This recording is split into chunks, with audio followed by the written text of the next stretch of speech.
This could be the biggest shift in the ownership of American medicine in history, but it's up to you to step into it. The main goal of this plan is the pride of ownership for both the patient and the physician.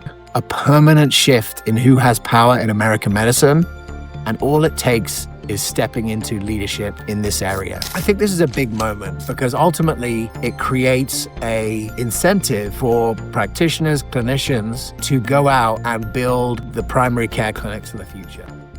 Hello and welcome to the Evolution of Medicine podcast. This is season 2, episode 3, and I'm so glad that you are here with me.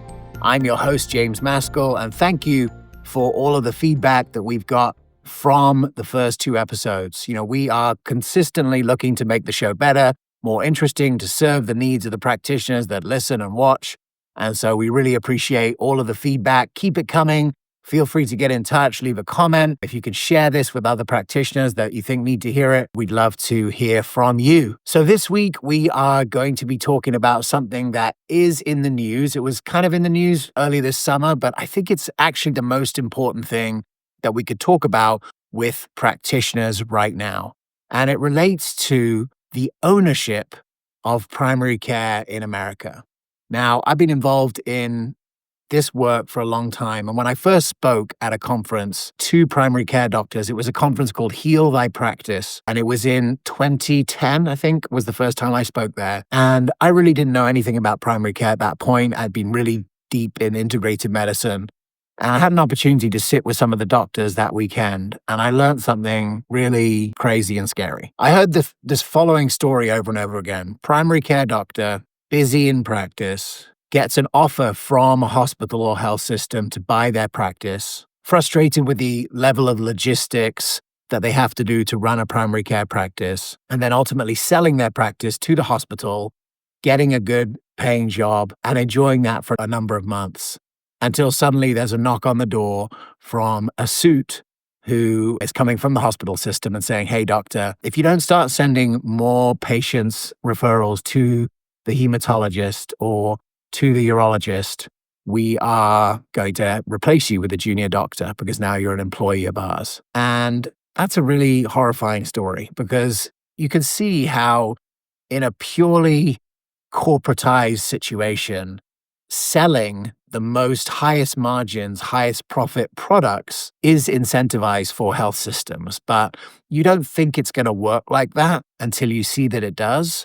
And then you realize no wonder physicians are suffering from things like moral injury, right? And this is the trend that we've seen across the 2010.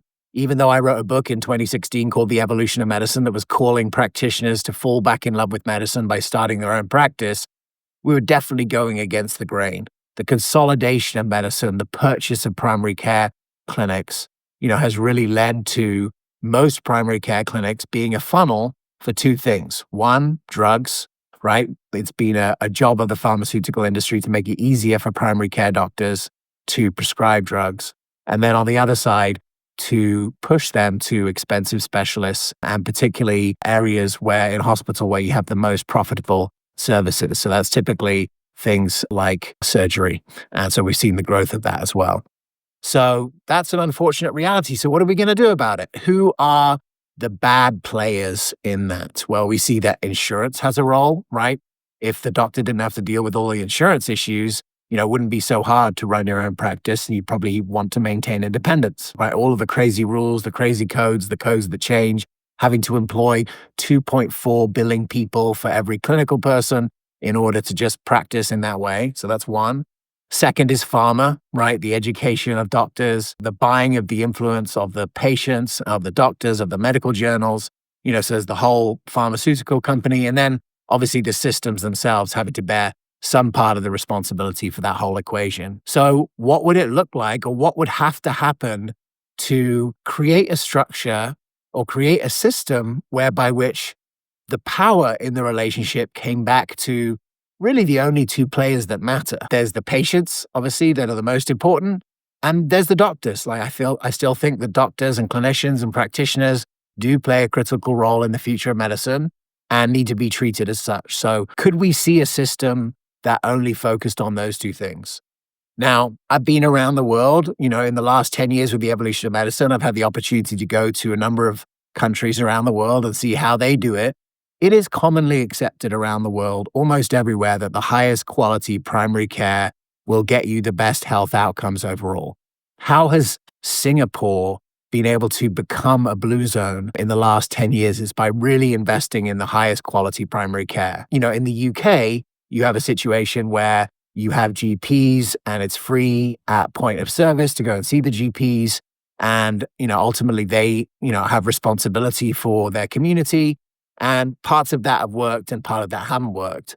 One very interesting place that I went was Guernsey. So if you go back into our archives, we did an event called Journey to 100 in the summer of 2017, where we were brought across by the country of Guernsey, which is a 60,000 person country, to do an event called Journey to 100 to see what it would take for Guernsey to become their own blue zone and get to life expectancy 100. And, through that, I had an opportunity to meet some of the doctors there. And they had a very interesting model where primary care was owned by the physicians and tertiary care was owned by the government. And it's always stuck with me. And I wasn't sure at that point if that was the best system. But ultimately, what I see is there's sort of like a pride of ownership that exists when physicians own their own practice. And that's what I really want to dive in a little bit today about how do we fix American healthcare. And what I want to talk about is the upcoming legislative changes that kick in on January 1st, 2026, and how you, if you're listening to this, could take best advantage of those changes, because I believe that this constitutes the biggest change in the ownership of medicine and could be a sea change for the whole future of the American healthcare system. And let me break it down. So in HR 1, some people called it the big, beautiful bill. The highlights, if you watched on TV, were that 10 million people were going to lose care on Medicaid. And, that may be true, that may not be true. There's new funding that is coming for rural health and certain areas of proactive health. So more investment that's coming into actually creating health as opposed to disease. But ultimately in that bill also was something that has been trying to be pushed by, I would say, free market medical leaders to try and give the opportunity for physician-owned clinics that do direct primary care to have the same tax benefits as the rest of medicine. So if you buy your insurance and you pay for your insurance, that's all pre-tax money, right? So that's essentially tax deductible. And one of the things that has been hard for the emerging functional integrated medicine movement is typically all of that money is being paid post-tax. But in HR 1, there is now a provision that come January 2026, that direct primary care up to $150 a month can be paid for via HSA dollars or paid for employers in a pre-tax way. And I think this is a really, really big moment, because what it could do is in your town could create a situation where in your clinic, all of those players that we saw before, insurance, pharmaceuticals, and the local hospital, are now divorced from the key relationship, which is the relationship between the patient and practitioner. All of functional medicine is built on this idea of the patient-practitioner relationship and the importance of that dyad. And ultimately, one of the things about direct primary care is it creates a way to move all of the less important players and just focus on that key relationship. So going over that, just going over some of the details, there are changes so that, up to $150 a month. And by the way, if we look at successful functional medicine clinics that have had this membership model, some clinics have had success at $150 a month, most notably Parsley Health. In fact, that was their core offering. And they've been able to offer functional medicine light, should we say, at $150 a month profitably. And so that's a good example of what's possible. But you'll see also in this bill, DPC memberships can now be paid with HSA dollars. Employer-sponsored DPC plans, so companies with high deductible health plans can offer DPC memberships to employees with no co-pays or cost-sharing required. You have better integration with insurance, so it wasn't really clear how DPC and insurance connected, and so that closes the gap. We got momentum from employers, so there's lots of employers looking for direct primary care because they know that it controls costs and that it incentivizes the primary care physician to not send out people into the most expensive parts of medicine. And there's also a federal recognition of direct primary care as a valid payment model. And ultimately, any practitioner that is delivering primary care can do this. And there's sort of a list of those different areas. And so I think this is a big moment because ultimately it creates a incentive for practitioners, clinicians to go out and build the primary care clinics of the future, ones that have the patient's best interests in mind, not only sort of mentally or theoretically inside the brain of the practitioner, but in practice, where these direct primary care clinics have relationships with the low-cost tools out in society like GoodRx, that they would find where the cheapest MRI is in your town, given that most of the MRI machines are the same. So that's sort of knowledge. And I've had the pleasure to, work with some of the best DPC people out there. Dr. David Tusek of Cloud Medical has been a huge mentor. He had one of the first direct primary care clinics in Colorado, and he's built up to 3 locations and 1,500 patients. There's a lot of innovation that's already happened, and I think this is really going to accelerate the innovation. But what does it take? It takes clinicians like you to step into leadership. And that's ultimately the theme of my book, The Evolution of Medicine, was to inspire any clinician that read it to step into that, to step into practicing in a new way, to practice your own standard of care. If you believe that lifestyle should come before drugs, you can practice that. And not only can you practice that, people are going to want it. People are going to demand it because that's what people are looking for from their healthcare today. So you can choose the standard of care. We're seeing lifestyle medicine DPC. We're seeing integrated medicine DPC. We're seeing functional medicine DPC. We're seeing longevity DPC. All of these where you take the payment model that works for both patient and practitioner, and then you deliver on the clinical model that is in alignment with your values. And so I think this is a huge win because if 10,000 clinicians were to do this in the next 3 years, 100,000 clinicians were to do this in the next 3 years, it's going to be very difficult to take back. And so this could be a permanent shift in who has the power in medicine. Doesn't that sound good? A permanent shift in who has power in American medicine. And all it takes is stepping into leadership in this area. Now, if this resonates with you and you want to have a conversation about it, definitely reach out and go to goevomed.com/concierge. You can book a call with one of our team. It'd probably be me. And we can have a conversation about doing this. We've helped 1,000 practitioners go on this journey over the last 11 years. We've got the resources for marketing, for practice management, for inventory, for organization, for systems, and we'd love to help you do the same thing. So I have been reading up a lot about this, and I've got a new favorite blogger that I'd like to introduce you to, and his name is Dr. Craig Wax. And he wrote this article called Fixing Medical Care, The Pride of Ownership. And I want to share some of the principles with you because I think if you're like me, this will really resonate. So Dr. Craig Wax, he says, human nature and history provides ample solutions for successful motivation and action. And ultimately, in this article, I take strategic blueprint for fixing primary care to a more detailed level to achieve our mutual goals, elaborating using quotes from recent writings on the issue by myself and other experts. The main goal of this plan is the pride of ownership for both the patient and the physician. The 2 most important people, pride of ownership. What does that look like? 1, patients must own their health. Individuals have an intrinsic right to own themselves and their bodily autonomy. Individuals must be responsible to themselves for the state of health and health outcomes. They must choose and pay. First dollar costs must be their responsibility from the outset. This way, patients learn through natural consequences to do routine body, mind, and spirit maintenance and be attentive to issues as they crop. This is the pride of ownership. Have you wished that on your patients, to have pride of ownership in their own health? I think we all have, and it's a foundation of lifestyle medicine, functional medicine, integrated medicine. So that's first. Second, patients must have informed consent to review, accept, or deny any service, treatment, or medication. In the recent past, experimental interventions have been forced by government, employers, and schools on both individuals and the public at large. There was no informed consent, acceptance of risks, benefits, and understanding of alternatives. In other words, patient-centric medical ethics demand that you have the right to understand and choose each unique intervention separately based on its own merits and risks. Okay, it speaks for itself, but ultimately, is the patient in the situation that I gave at the beginning where clinics were being purchased by health systems, is the patient informed of the relationship, the referral relationship between the doctor and the rest of the hospital system?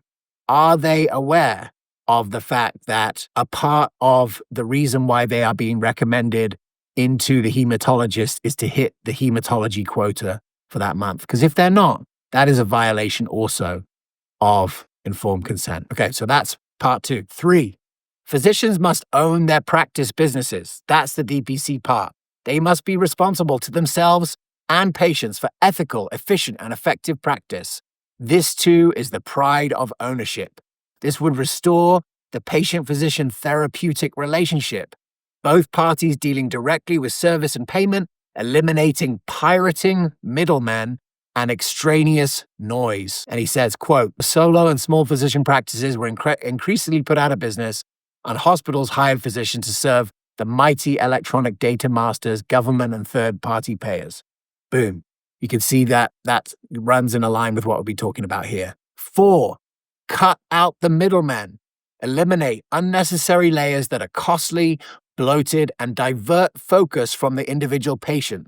Third parties like managed care insurance, pharmacy benefit managers, PBM, and government programs must steer clear of interfering in the medical decision-making and violating patient and physician privacy. Cut out the middlemen. Have you ever seen that graph of like the growth of physicians since the 1970s and the growth of administrators?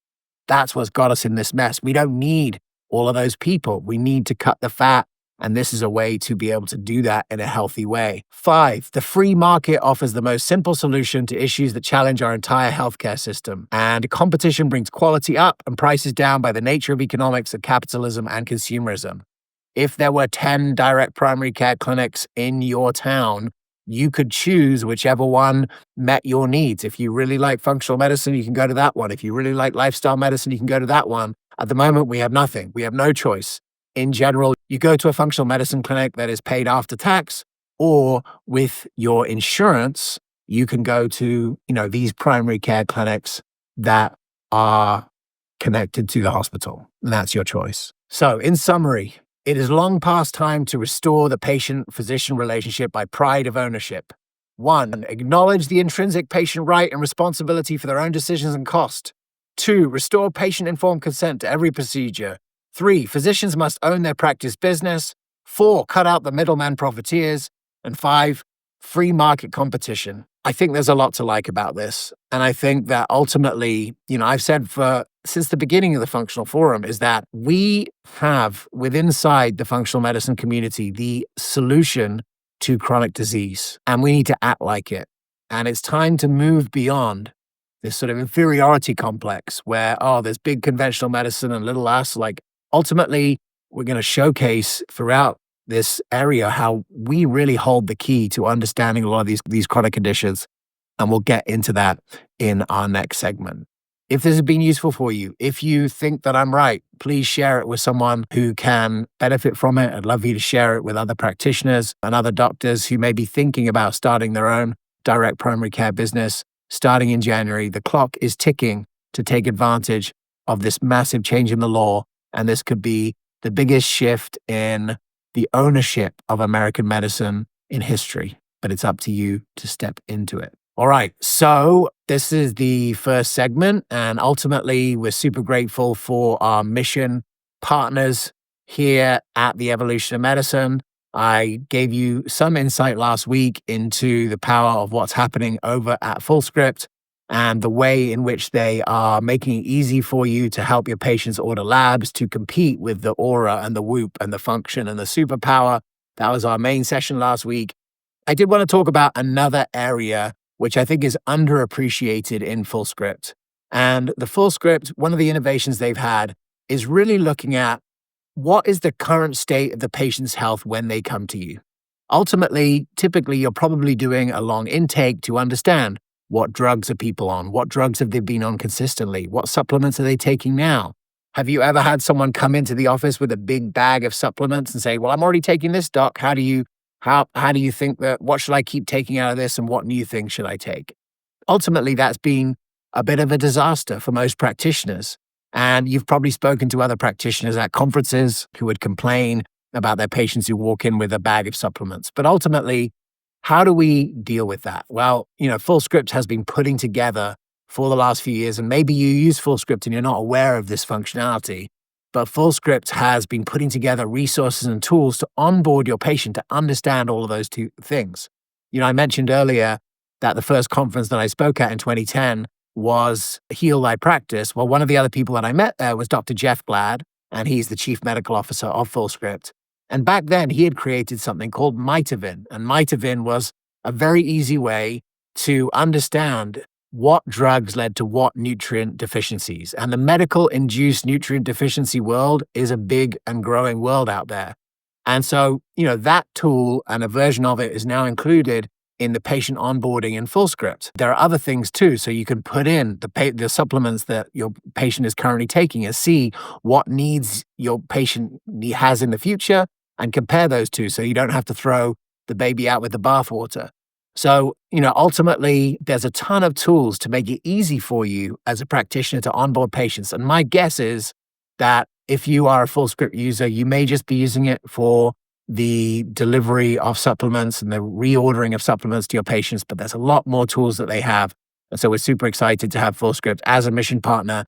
Go to goevomed.com/FullScript if you want to set up a new account, but otherwise dive deeper into your FullScript platform. You can get in touch with one of their team and learn how you can use some of these onboarding tools to make it easy for your practice to be successful. And we'll have all the details up on the screen so that you can get in touch and start using that. All right, so now I want to take it into a clinical area. And, one of the articles that I've been looking at this week that's had a big impact on me because it has actually one of the best quotes that I want to share with you all here today it's about CBD and Alzheimer's. And, I keep on going on about Alzheimer's.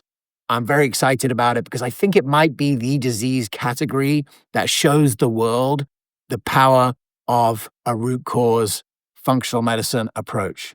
And I was reading this article about CBD and Alzheimer's, and I just wanted to share one quote from it. And this is from the study author. This is Babak Baban, PhD, who is running this study on CBD and neuroinflammation.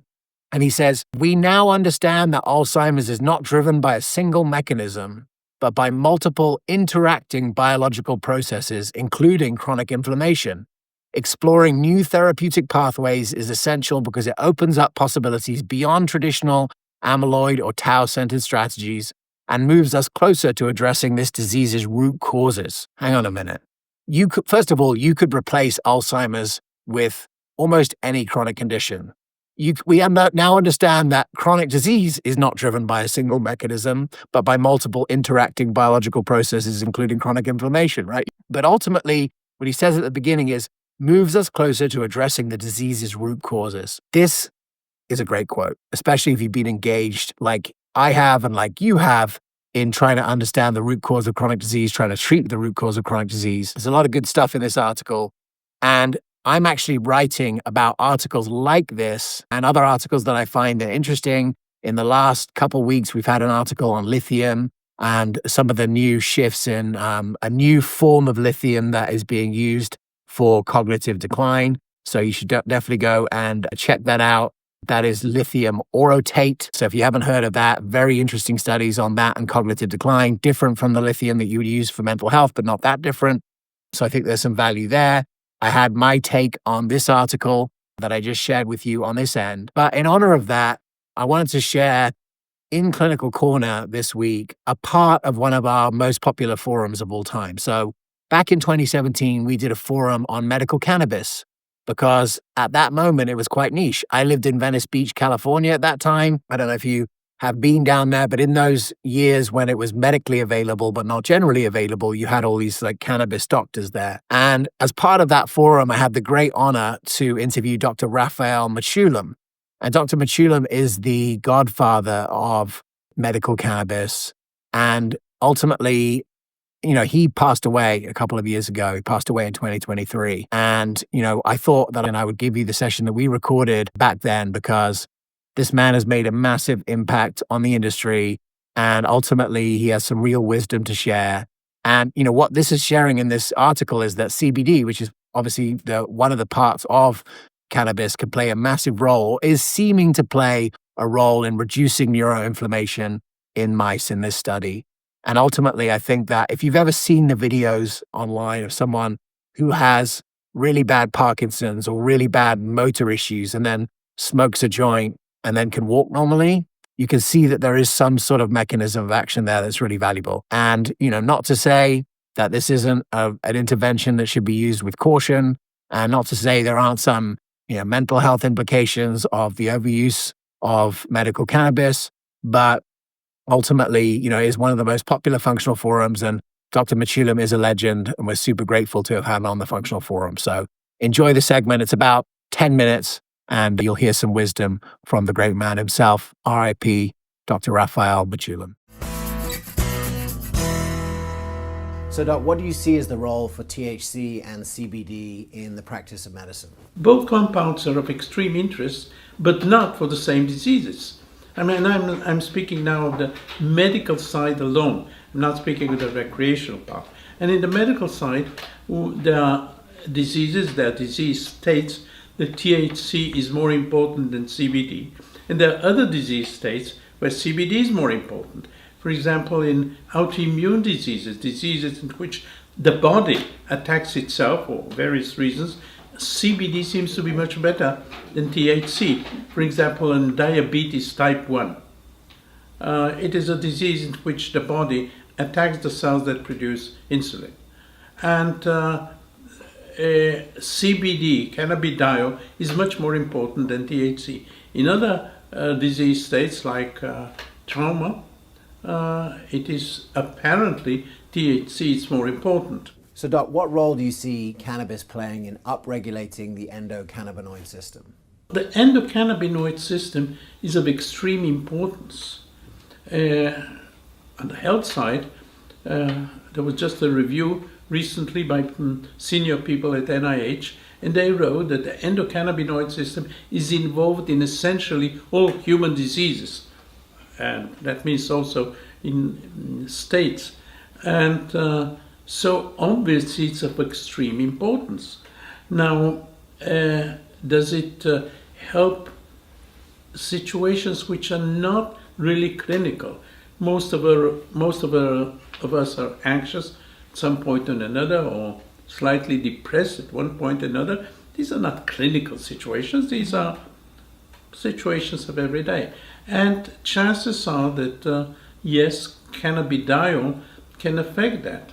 Cannabidiol most definitely affects anxiety, most definitely helps with depression. So if it's extreme, then of course it's a disease. But many of these things are not extreme. And in this case, cannabidiol, I believe, can help. I know you've been on the front lines of looking at head injury and American football, and that's coming up as a big topic in American society right now. What are some of the most interesting things that are happening in that field? Well, American football has a lot of problems. And some of the problems are head injury, closed head injury. And some of the people that smoke cannabis after football take it for the head injury rather than as an anti-opiate compound. And yes, cannabidiol, in mice at least, is a good agent against the head injury. We've tried that. I collaborate with Professor Esti Shohami, and she's a specialist in this field, and she has found that yes, cannabidiol definitely helps with brain injury. Quite a few other compounds do the same. But again, we don't have a clinical trial. It's not simple to do it. But we need better clinical trials. I'm under the impression that it helps. One of the things that we found is that there's a lot of interest in the field of medical cannabis for children who are having seizures and so forth. What's been your experience with that? Many years ago, about 35 years ago, or even more, we did a clinical trial with cannabidiol. First, of course, we did a lot of work in mice. Then we found that the compound is not toxic, that the compound can help with epileptic attacks in mice. So we went and did a clinical trial in human patients. not children. We had 15 patients. Half of them were controls, half of them took cannabidiol, relatively high doses, and we were amazed how good it was. We found that out of the 8 patients that nothing was helping them anymore, out of these 8 patients, 4 had no attacks while they were given cannabidiol. 3 patients had much less, and only 1 was not affected. And that was 35 years ago. Now, I'm not a clinician, and at the university we don't have the ability to the money to do a clinical trial, and I expected that neurologists will pick up this initial work and expand it. Nothing happened. For 30 odd years, nothing happened. I mean, that's a shame, because we could have helped children or adults over that period of time. And again, nothing happened. I used to go to neurologists, say, well, we can't do it. We don't have the facilities. Cannabidiol comes from marijuana, from hashish. Of course, we will never get a permit, etc., etc.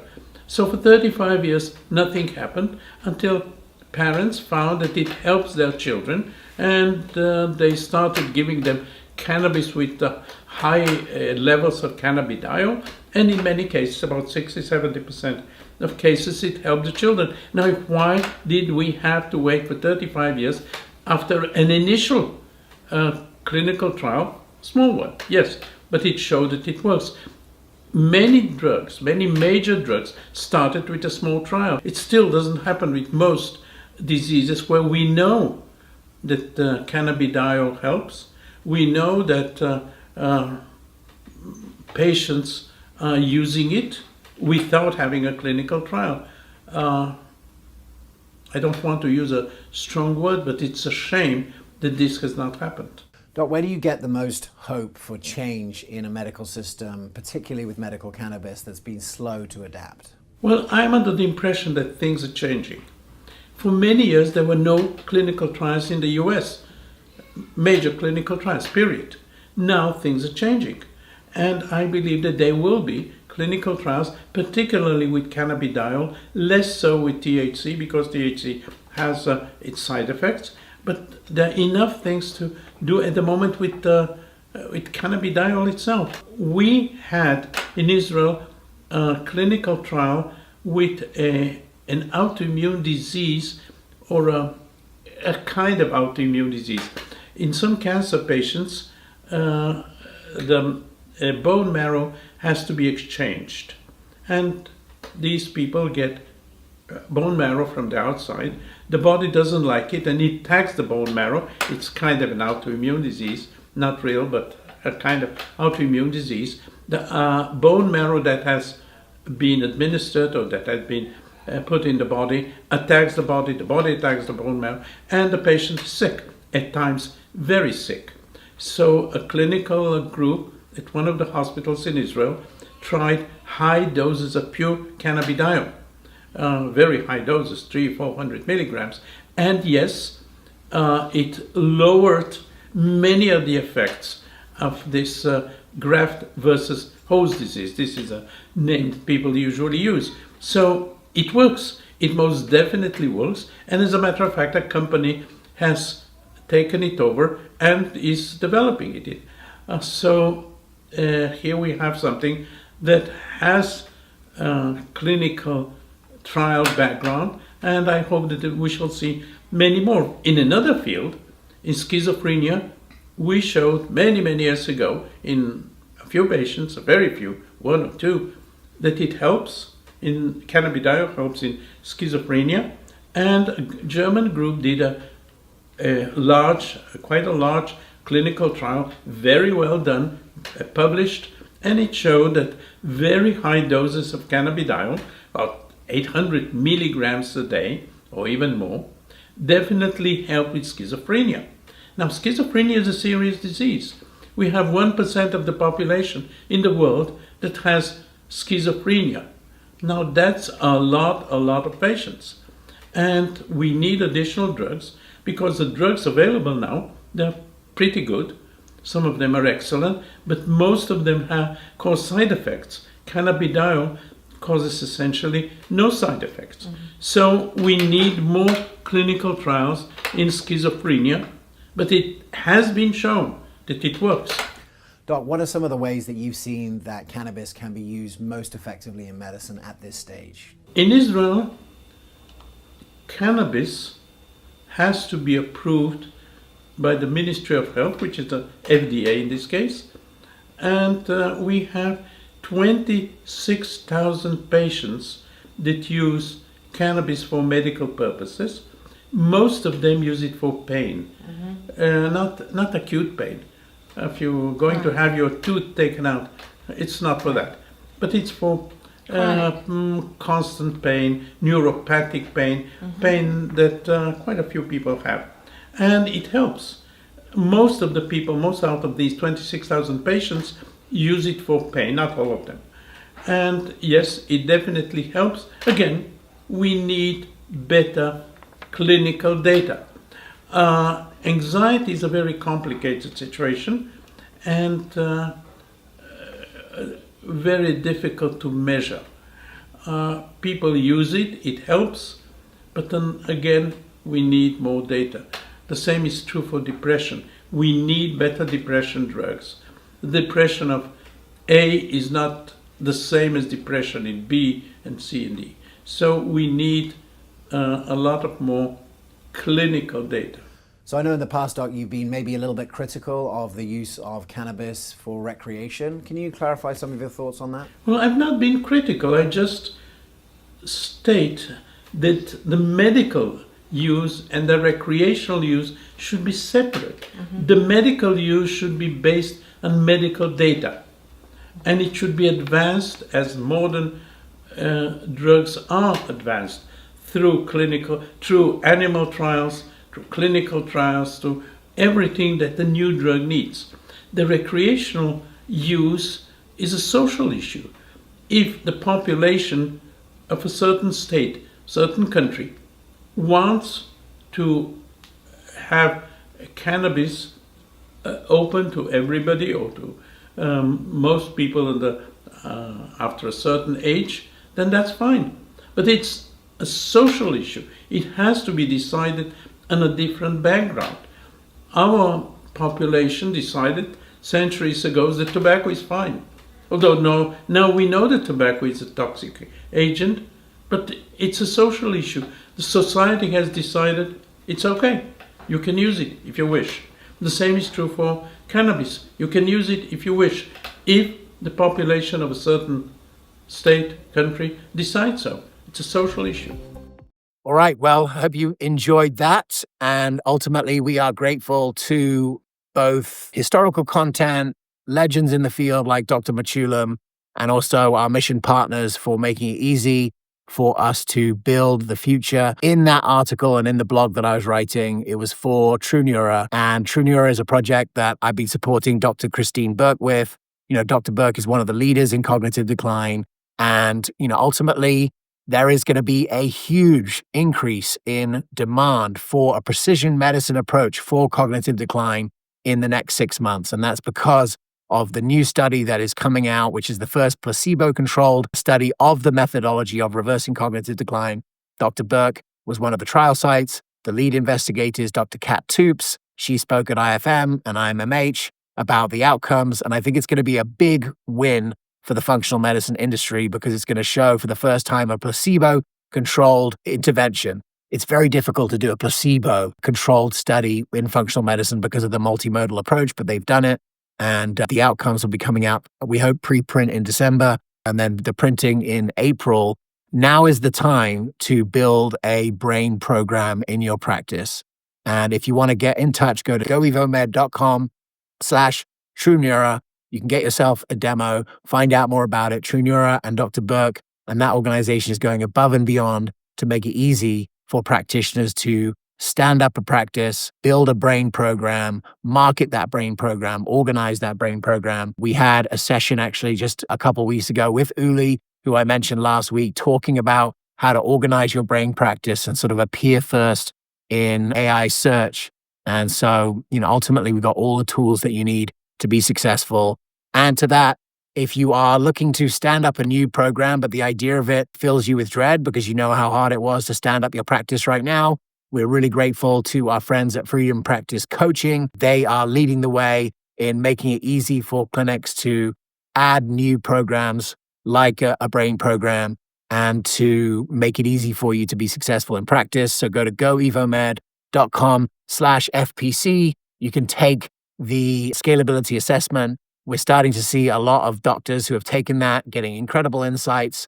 Very grateful for the opportunity to really get some insight into where their practice is in startup mode, where it's in growth mode, where it's in scale mode, and make changes as needed to fill their practice and to grow their practice in a sustainable way. We've got a great community of doctors doing both True Neuro and FPC together and building strong, scalable brain programs to really fill the void of the demand for this kind of care. All right, we now have our next segment. So, every week we look at our favorite pharma commercials.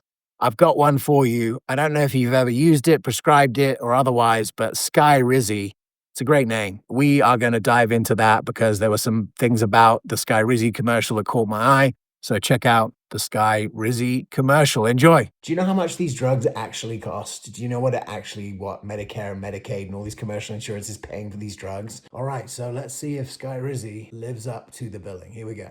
AbbVie could help you save. My moderate to severe Crohn's disease And my ulcerative colitis symptoms kept me out of the picture. All right, let's just start by saying ulcerative colitis and Crohn's are reversible by functional medicine. So, I know people personally who have their disease completely in remission by changing the way they eat, changing the way they think about themselves, changing the way they think of food, changing their behaviors. This is extremely possible, right? So you've already, these are 4 things that ultimately there is another option for. Now there's Skyrizi. I've got places to go and I'm feeling free. Well, he's got places to go and he's feeling free. Now, one thing I will say about this Skyrizi ad, respect. This is Cape Town. I know this is Cape Town. It's where my dad used to live. They're about to go up Table Mountain. I can see it in the background. So very cheap to shoot in South Africa. That's why they do it.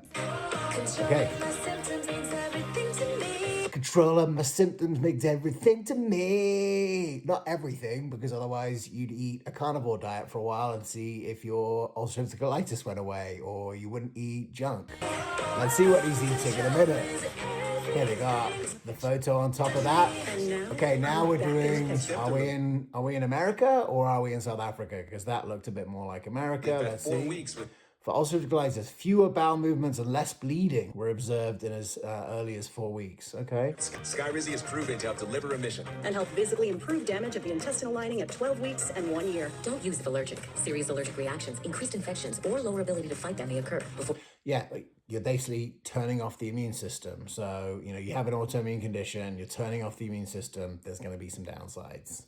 Or treatment, get checked for infections and TB. Tell your doctor. That's definitely Cape Town, right? If you've been to Cape Town, that is Cape Dutch architecture. Let's see what he's eating, because ultimately, there's a lot to do with food. With anything digestive is going to be a function of what you eat. Let's see what he's got. About any flu-like symptoms or vaccines. Liver problems leading to hospitalization may. Okay, tip. If you go to South Africa, steer clear of the Mexican food. I live in California. I know he's look, this is a huge bottle of hot sauce that he's going for. I don't know that much about ulcerative colitis, but I know that you definitely don't want to have the hot sauce. Or when treated for Crohn's or UC. Ready to get back in the picture? Ask your gastroenterologist how to take control of your Crohn's or UC with Skyrizi. The GI doctor doesn't know anything about diet, so don't ask him that because he has no idea. Control is everything to me. AbbVie could help you save. Again, as little as $0 per treatment. The only reason why this is the standard of care is because it's free to most people to use, right? Oh, it's as little as $0 per treatment. Well, a probiotic's $50. That's expensive. Do you know how much these drugs actually cost? Do you know what Medicare and Medicaid and all these commercial insurance is paying for these drugs? Other drugs that are biologics like this that turn off the immune system can be like $5,000 a month. So, ultimately, listen, if your gastroenterologist is recommending Skyrizi, I'm going to recommend you go and see a functional medicine doctor, because it's going to cost you one way or another, because you're going to start to get weird side effects like all the ones that I mentioned here. So I'm not sure about Skyrizi. All right, well, hopefully you found that as funny as I did. If you have other commercials that you've seen that you think are funny, we'd love to hear from you. Please send them our way. We're very excited to this segment. If you like it, we'd like to hear from you. If you don't like it, we'd like to hear from you too. You know, over the years, as I said, I've just seen these commercials when I've been staying at a hotel and just realized like how crazy it is. Like this is only available in America, and it's a very, very strange form of advertising to go directly to consumers to talk about drugs and ask your doctor if this might be right for you. Only in America, folks. And, you know, ultimately we want to be on fewer drugs. And so I think it's time to make fun of those commercials because so much is there to make fun of. All right, well, we'd love to hear from you. Please share and like this any way you find it. We're on Instagram, we're on X, we're on LinkedIn, we're on YouTube. We're now putting these clips onto YouTube Shorts, getting the word out there. Please like, share, subscribe to be part of the movement and to share this with it. We really want to grow all of the platforms, get the word out there, build community, build connection. And we're really grateful for your time and attention. If you want to get in touch with us, if you have opinions, if you have guests that you think should be on, we'd love to hear from you. My office is just getting ready to have guests. I'm getting the video stuff set up. Ooh, it is cold here in California for the first time. I'm wearing my coat because, you know, we had a spell of cold weather coming in, but don't feel too sorry for me. I know you don't. As someone who grew up in England, I appreciate every sunny day that we have. Thanks so much for tuning in to the Evolution of Medicine podcast, the Functional Forum. We are here for you. We are coming to you from El Dorado, California. Thanks so much for tuning in. We'll see you next time.